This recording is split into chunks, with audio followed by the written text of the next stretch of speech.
যখন কোনো বান্দা সূরা ফাতিহার একটা করে আয়াত বলে আলহামদুলিল্লাহি রাব্বিল আলামিন, সঙ্গে সঙ্গে আল্লাহ জবাব দিয়ে বলেন হামিদানি আবদি, বান্দা তুই আমার প্রশংসা করলি। আর রহমানির রহিম যখন বলে আল্লাহ বলেন আসনা আলাইয়া আবদি।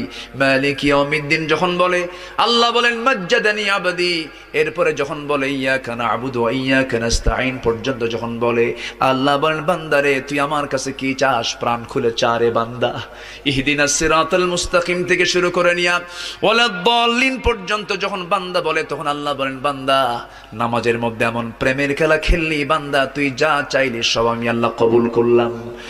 ওই বান্দা যখন রুকুতে যায় আল্লাহ তখন অস্থির হন। ওই বান্দা যখন সিজদায় যাওয়ার জন্য প্রস্তুতি নাই, সমস্ত ফেরেশতাকে ডাক দিয়ে বলেন ও ফেরেশতারা, এই বান্দাগুলো আমাকে দেখলো না, রাসূলকে দেখলো না, কোরআনকে দেখে হাদিসকে বিশ্বাস করে আমাকে খুশি করার জন্য তার সবচেয়ে সম্মানজনক